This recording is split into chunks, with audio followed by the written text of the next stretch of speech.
Good morning and happy Friday, everyone. Welcome to this edition of Balance in Life, Managing Stress in Uncertain Times. We're going to have a great conversation today and get some tips on what we can do at this point and at this space in our lives. Before we get started, let me just welcome you officially. I'm Crystal Tyler Mackey on behalf of the Virginia Cooperative Extension Human Development Program team, along with our partners, North Carolina Cooperative Extension. Coming back by demand, we are always happy to welcome Alan Rasmussen to have these conversations with us. As we go through the presentation, if you have questions or thoughts, please feel free to post those in the chat.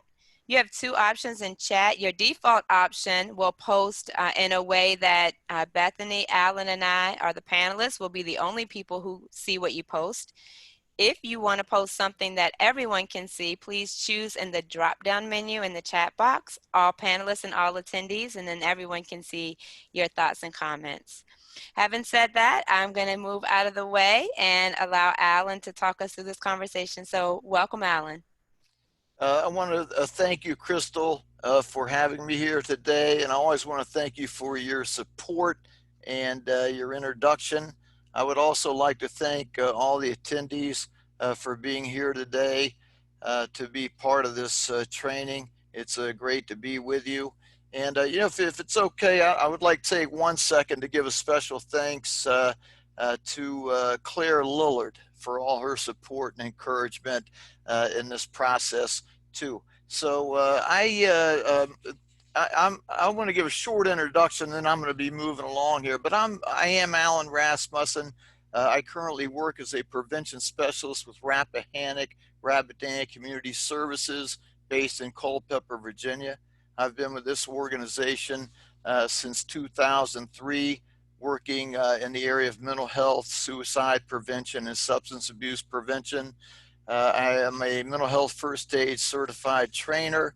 I am an adverse childhood experience master trainer. I am also a QPR gatekeeper trainer, having trained over 40,000 youth and adult gatekeepers. And one other piece of my background, I do some work counseling services for National Counseling Group, and am board of counseling license as a qualified mental health professional, able to work with adult and children. And I also work for the University of Virginia in the Bachelor of Interdisciplinary Studies program as a professor, teaching 2 criminal justice courses. One last thing I'd like to say, and I don't like talking much about myself, but I just want to add this in. I spent 28 years working for the Adult Probation Parole Services with the Virginia Department of Corrections, and retired in 2003 as a chief probation parole officer, having supervised the offices in Culpeper and Charlottesville. So with that said, I want to say this. We are living in uncertain times. I think all of us know that. This coronavirus pandemic is an extreme adversity that has taken a mental, emotional, and physical toll on individuals of all ages, especially those suffering from a mental health disorder or those having experienced trauma in the past. We all can be experiencing stress during these uncertain times. Uncertainty about being safe, healthy, and protected, uncertainty over employment and finances, uncertainty over health issues and changes in healthcare coverage, uncertainty about childcare, uncertainty about our children's education and safety in school, uncertainty about social contact, uncertainty over community unrest, uncertainty over current events in politics, and uncertainty over the loss of established routines. Now, people react differently in uncertain times. Those with less tolerance for uncertainty and those that are less resilient may experience low mood, negative or down feelings, and anxiety. When people are experiencing stress, they often cannot think clearly or do not have enough energy to cope successfully. Sometimes people experiencing stress need support or professional help. This presentation today is for those experiencing stress and for those who are in a position to recognize and help someone who needs support and help in these uncertain times. It is important to consider that uncertain times can be an opportunity for all of us to learn to be more resilient and learn new ways of coping and caring for ourselves and others. No one can avoid the unexpected. So I want to talk to you today about steps you can take to help reduce stress during these uncertain times and move forward in a positive direction in your life. So what is stress? Stress is a mental and physical state that is triggered by circumstances that are not ideal. Another statement about stress is that it's a physical manifestation of when we are feeling overwhelmed and unable to cope with life's demands.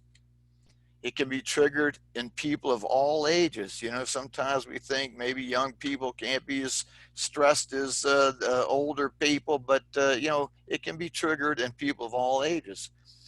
And it does not merely depend on the severity of the situation, but also on the capacity of the person and their ability to cope with it. Now, I wanted to lay these points out because we're going to expand on these. It's foundation information for the presentation. Stress can also be a motivator. It can be an essential component to survival.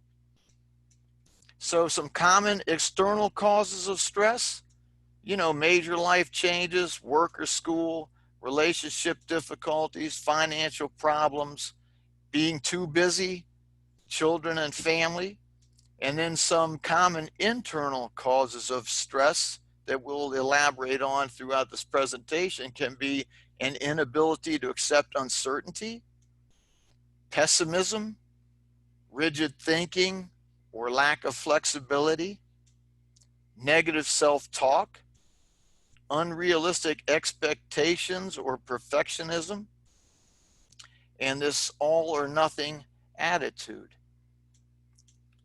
Now, I want to talk some about some signs and symptoms of stress, and I want you to remember from some of maybe my past presentations, or if you haven't heard those, please know that signs are what we can see. Symptoms are what somebody is experiencing. And the key here is if you see a sign, I always like to think what's possible. And to me, in all my years of work, anything's possible. You won't know what's probable or what's going on with somebody if you don't approach them and talk to them and find out what's going on. So we'll talk about that toward the end of the presentation, but that's why this presentation is not only for those experiencing stress, but for those who can be in a position to intervene and help someone if you see these signs and symptoms.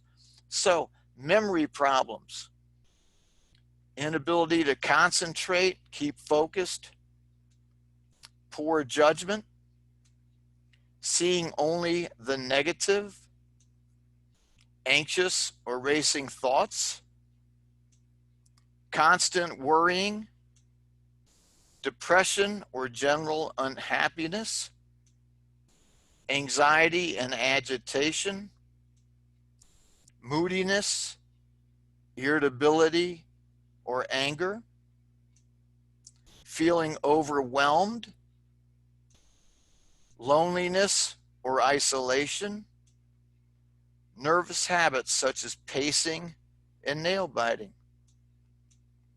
Some other signs and symptoms of stress can be other mental or emotional health problems, aches and pains, nausea, dizziness, constipation or diarrhea, chest pain, rapid heart rate, loss of sex drive, frequent colds or flu, eating more or eating less, sleeping too much or sleeping too little, withdrawing from others, procrastinating or neglecting responsibilities, and using alcohol, cigarettes, or drugs to relax. Now, I'm gonna tell you, I do prevention work, and if you look at these signs and symptoms and all the issues that I work to address in prevention, a lot of these are similar signs and symptoms. And that's why I always say you don't know what's going on if you don't talk to the person and say things like, what are you experiencing? What are you feeling? And connect with them. And again, I'll elaborate on that more toward the end of the presentation, but I wanted to lay that foundation that, you don't know what's going on unless you check it out. So, emotional reaction patterns. I always like to talk about emotional reaction patterns because, people react differently, and the way they react can tell you whether they are coping or having difficulties moving forward, or if in fact they are able to move forward and cope. So this chart I love. And I'm going to say, okay, let's say there's some uncertain times, anything we've mentioned or anything we didn't mention. I like asking people, that list could be incredibly large. And I always like to people, what's an uncertain time to you? But how do people react to emotionally to uncertain times, challenges, or adversity? Sometimes they can get angry, and I mean the full-blown anger, which is raised, they explode, and to me, that's always a dangerous reaction in the work I'm in, and it really doesn't help you move forward.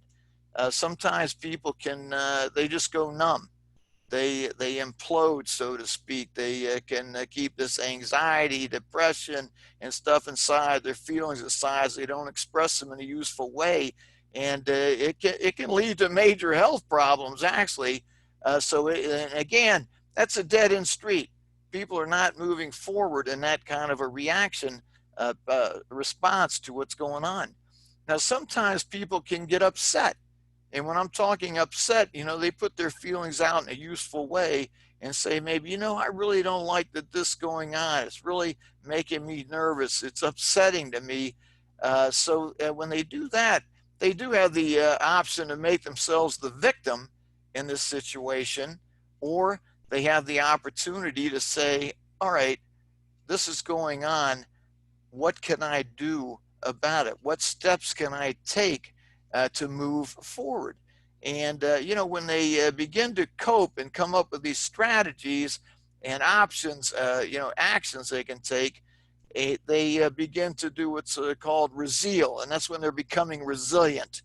And, when they're becoming resilient and resealing, they're actually moving forward, and they have the opportunity to learn and grow from the situation, get better, move forward, and actually thrive. And, I'm talking more than just surviving here. Sometimes we want to survive, but we want to come out of situations learning, growing, and being stronger than before. And that's an opportunity to thrive. So when you look at these emotional reaction patterns, I think it's easy to see that emotional states can affect our problem solving abilities and our resiliency, our ability to bounce back and move forward.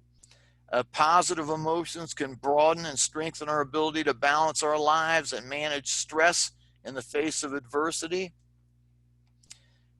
Something we can do and begin to do it immediately and take charge of our lives is we can accept responsibility for how we react emotionally to uncertain times or other adversity.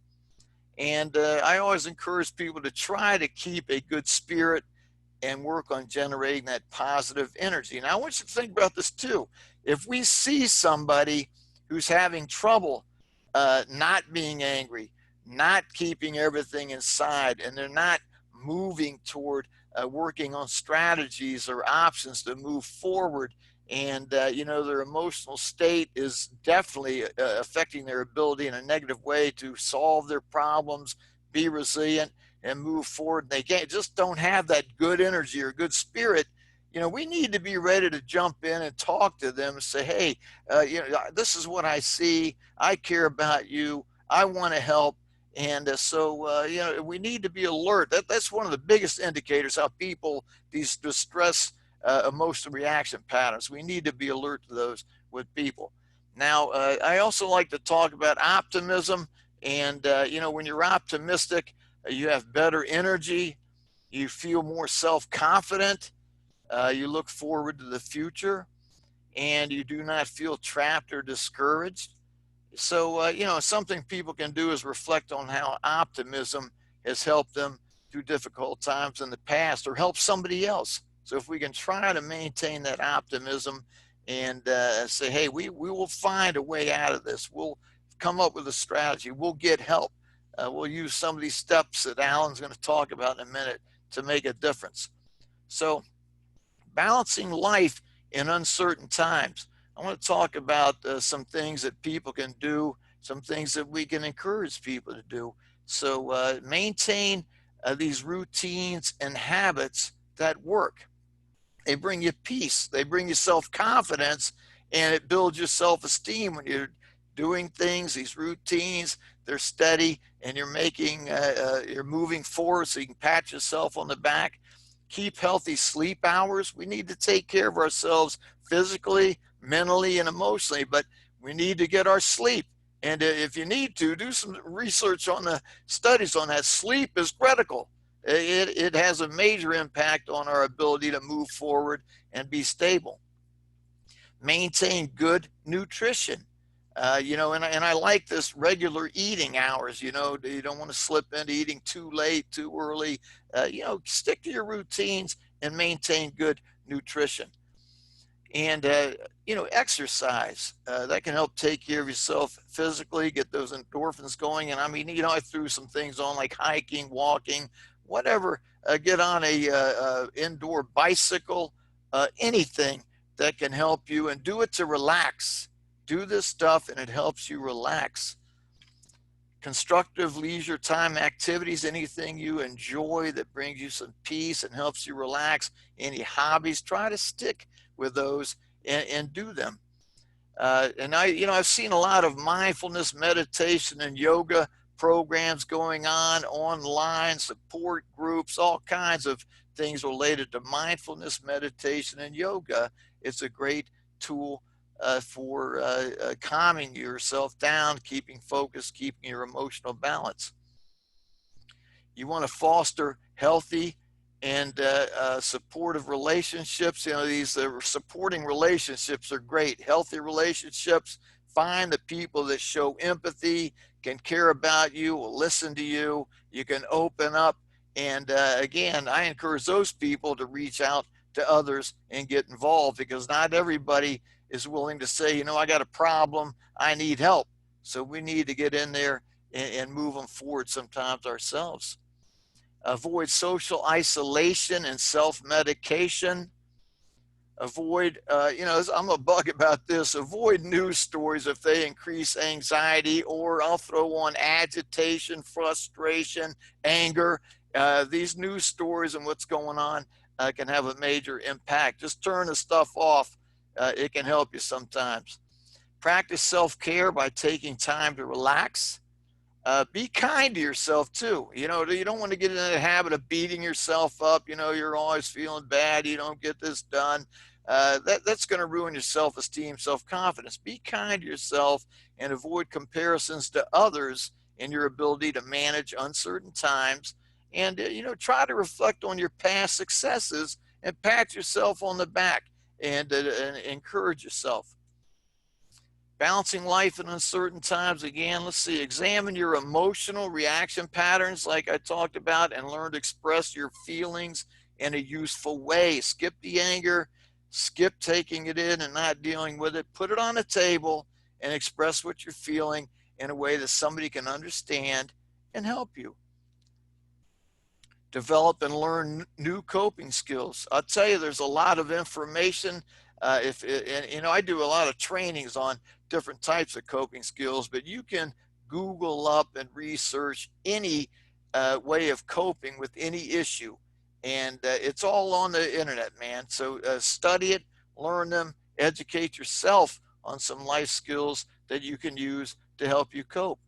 and control what you can and avoid dwelling on things you cannot control. Get into what you can control. If you can't, don't make yourself down about it. Just keep moving forward and control what you can. And I always encourage people to explore community supports and programs. And I'll hold off on the professional help if needed, but I work with a lot of coalition groups in the communities where I work. And I find that they bring community partners together. These community partners are doing programs. They're aware of information that can help people. I mean, I know in Culpeper we have a program called Healthy Culpeper Community Partners, and their subgroups. In the other counties they have similar groups, but they're go-to people to get help and support and know of programs that a lot of times we don't hear about. And I always encourage people to get that professional help if needed. We resist that, but when you're feeling down, you're feeling blue, you're feeling depressed, sometimes we need professional help, and it can make you feel better. There's no doubt about it. So, a piece of this presentation too is talking about helping others.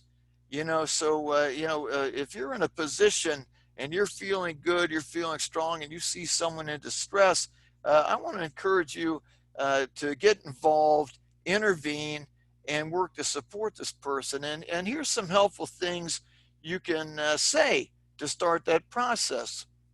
I'm concerned about you. Tell them what you see, what concerns you. Don't be afraid to talk about what you see with them. It usually connects you and makes them feel like somebody cares, and it can help move them forward and give them the support they need. Hey, what are you feeling? What are you experiencing? Tell me what's going on, and how whatever's going on is affecting you. How long have you been feeling like this? I can see that you are distressed. I want to help. Something seems to be bothering you. Do you want to talk about it? Yeah, I don't know. Just listening to these things myself makes me feel relaxed. So, I mean, it can encourage somebody to calm down, open up, and talk. I care. I will listen and try to understand. Those experiencing stress in uncertain times will likely respond positively to sincere interest, concern, and active listening.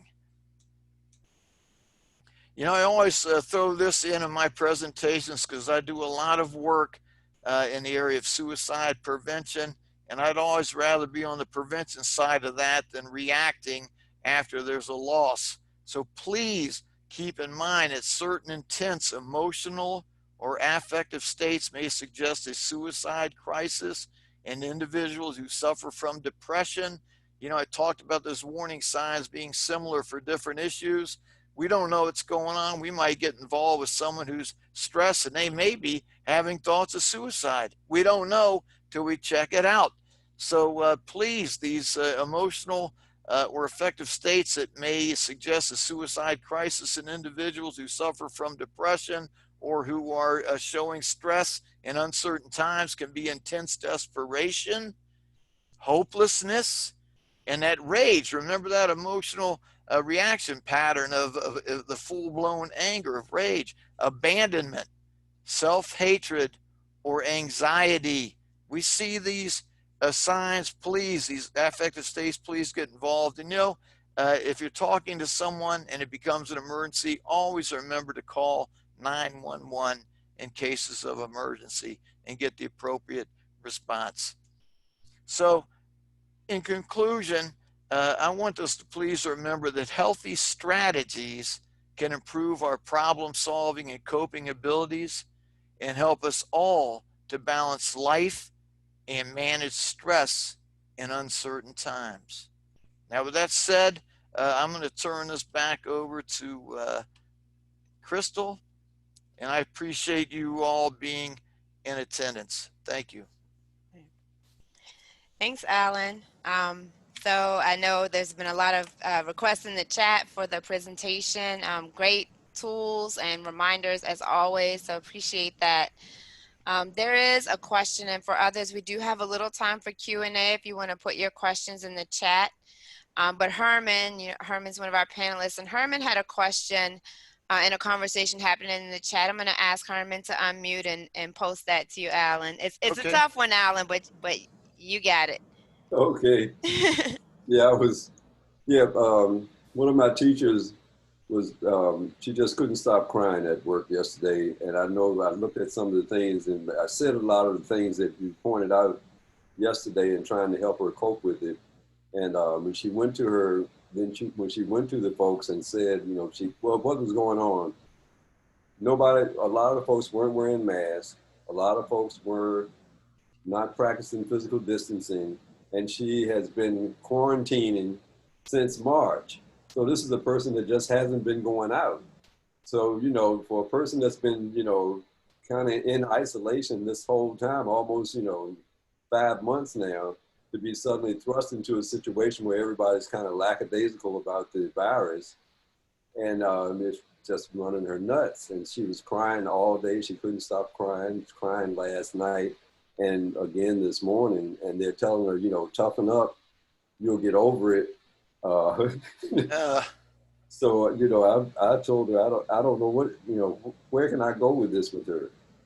Well, I'm going to tell you, Herman, that's unbelievable that you brought that up because in my introduction, I mentioned, the stress over the uncertain times can be social distancing and social contact. And I'm telling you, I'm hearing this from a lot of people, and it's a concern I have myself. Because I can be out doing something. I'm going, oh gosh, there's a whole group of people. Nobody's wearing a mask. Who's supposed to control this? What's happening? And it makes you anxious. It makes you nervous, and you start to think, I don't want to get this virus. And so, what I do with people is just try to keep them calm. And you do not. I don't like usually saying this. Don't do things, but you do not want to say, hey, toughen up, snap out of it, move forward. That's that we talked about that in that the suicide prevention the savings lives presentation I did. You don't tell people that. You want to just keep finding out what they're feeling, what they're experiencing, and then and try to give them support and understanding. And and again, sometimes people need some professional help. But this is she's having a distress reaction to this virus, and the fact that the uncertain times where people will not wear the mask and do the proper safety precautions. So, apparently, I don't, that's a great issue. And I don't know if I have a complete answer, but, the things that flop around is there needs to be enforcement, maybe of wearing the mask. Somebody needs to stand up and make sure people are doing that. We can't control everything, and we need to try to control what we can. And if it's making somebody so anxious that they can't function, they can't cope, then I'm just saying I would encourage some professional help. Talk to a counselor and get the professional help, because it may be more than any one of us know how to handle. And to me, I really think it may be good to get some professional supports.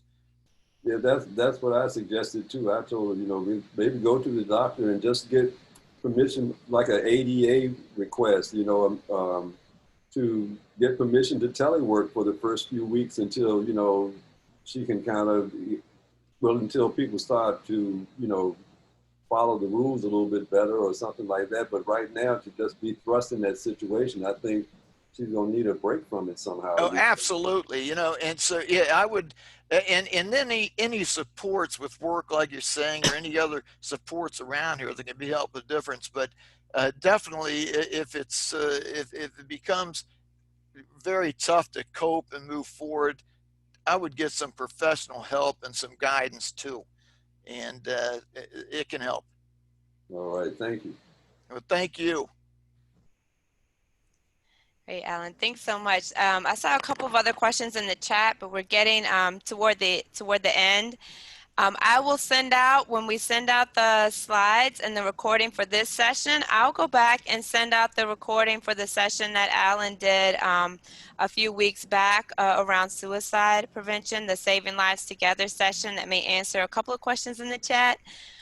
Someone asked a question, I just want to call it out. What do we do if people who need this the most are resistant to webinars such as this?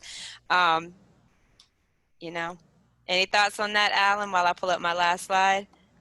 You can't you can't make people listen. You can't make people go to the trainings. But I'm just patient, and I figure over time, maybe they'll ultimately see the need that I need some help. I need some guidance. I'm going to get involved and check it out. Timing can be everything. Unfortunately, it's a shame everybody can't say, let's give it a shot, because these are times we need some key information. Hey, one other thing you can maybe want to consider sending out that link about the resilience presentation too, because there are some key skills and coping schemes and strategies in there as well. Great idea. I'll include that. So you'll get 3 recording links when you get the this recording session. Next week, we're going to take this conversation a little bit further, but we're going to make it specific to guiding children and teens through uncertain times. So acknowledging some of the things that our children may be feeling and how we might be able to help children, whether they're in our own homes or in our programs, our schools, our community, thinking about how we might guide and support children and teens through uncertain times as well. As always, we just want to thank you for being here, for joining us at this time.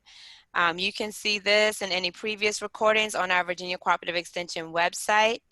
We always welcome your feedback. I did post this link in the chat box. Your feedback, we take it and we look at that. It helps us think about what else we need to do and what's helpful.